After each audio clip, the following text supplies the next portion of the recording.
Assalamualaikum warahmatullahi wabarakatuh. Halo semuanya, berjumpa lagi bersama saya. Dalam video kali ini, saya akan memberikan informasi mengenai domain masalah dan tipe-tipe sistem pakar. Nah, langsung saja pada pembahasan materinya. Suatu knowledge dari sistem pakar bersifat khusus untuk satu domain masalah saja. Nah, domain masalah adalah bidang atau ruang lingkup yang khusus seperti kedokteran, keuangan, bisnis, ilmu teknik. Nah, knowledge dari sistem pakar tentang penyelesaian masalah yang khusus dibuat domain knowledge suatu pakar. Nah,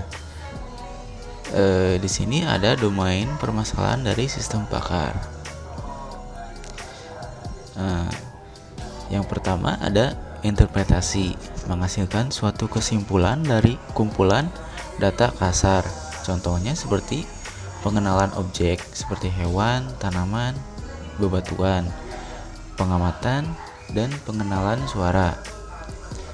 Yang kedua ada prediksi, menampilkan berbagai kemungkinan dari situasi yang ada. Contohnya seperti peramalan cuaca, prediksi kependudukan, peramalan ekonomi, estimasi produksi pangan, pemasaran dan militer. Yang ketiga ada diagnosa, menentukan penyebab kesalahan dalam kondisi tertentu melalui gejala yang muncul. Contohnya seperti diagnosa penyakit dan diagnosa kerusakan mesin. Nah, yang keempat ada desain, menemukan konfigurasi komponen sistem yang sesuai dengan tujuan tanpa melanggar batasan-batasan yang ada. Contohnya seperti desain gedung, peletakan komponen elektronik, dan layout pabrik. Nah, yang kelima ada perencanaan, merencanakan serangkaian aksi untuk mencapai suatu tujuan dari suatu kondisi awal dan dengan batasan waktu. Contohnya seperti manajemen proyek, pengembangan produk, aplikasi militer. Yang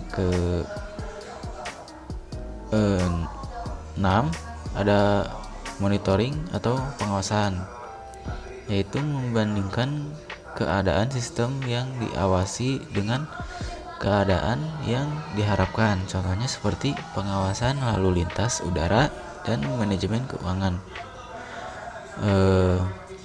Yang ketujuh ada pengajaran, membantu dalam proses pengajaran dalam area teknis. Contohnya seperti sistem bantu pendidikan dan tutorial.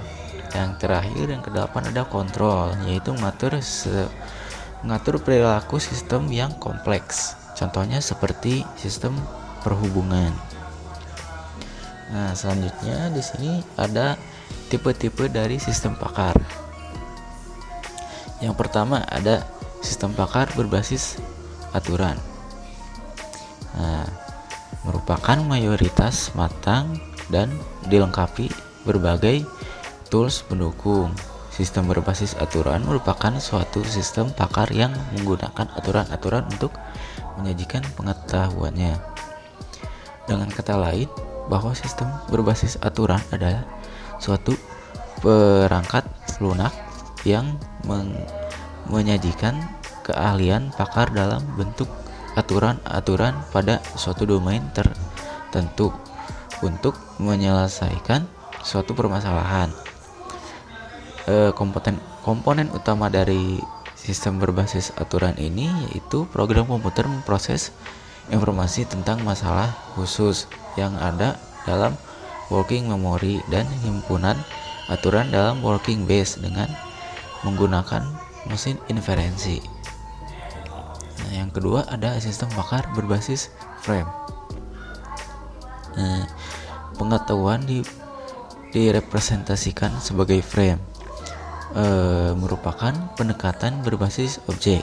Contoh dari sistem pakar berbasis frame yaitu yang pertama ada sistem pakar untuk estimasi jam orang sebagai alat bantu penjadwalan pekerjaan reparasi kapal. Yang kedua ada dengan membuat prototip sistem pakar yang menampilkan angka durasi dalam jumlah alokasi pekerja setiap kegiatan yang diestimasi. Yang ketiga ada sistem pakar berbasis model. Sistem pakar ini menggunakan sebuah model sebagai acuan dari sistem yang diamati. Perbandingan ini nantinya dapat menjadi dasar untuk sebuah aksi atau diagnosa lebih lanjut. Yang keempat ada sistem pakar berbentuk hybrid. Melibatkan beberapa jenis representasi pengetahuan, minimal frames dan rule. Terkadang juga melibatkan JST atau jaringan syaraf tiruan dan logika fuzzy. Alasan memilih bentuk hybrid yaitu yang pertama, keputusan akan dapat segera diambil. Yang kedua, tidak bergantung pada satu sistem saja karena ada sistem lain yang mendukung sehingga dapat saling support. Yang ketiga, mudah diimplementasikan terhadap berbagai kasus atau permasalahan yang kompleks. Yang kelima, ada sistem pakar berbentuk real time. Berfokus pada waktu respon sistem. Respon selalu muncul pada waktu yang ditentukan. Contoh dari sistem pakar berbentuk real time ini yaitu sistem pakar untuk mengotomatisasi pengendalian kimia air pada sistem sekunder PLTN. Yang terakhir ada sistem pakar berbentuk ready-made. Sistem pakar ini merupakan sistem pakar umum yang yang siap untuk digunakan dalam berbagai keperluan. Terdapat dua tipe ready-made. Yang pertama tipe umum, yang kedua ada tipe spesifik. Mungkin itu saja dari saya mengenai pembahasan dari domain permasalahan dan tipe-tipe sistem pakar. Mohon maaf apabila ada salah kata ataupun dalam salah penyebutan kata. Akhir kata saya ucapkan terima kasih. Wassalamualaikum warahmatullahi wabarakatuh.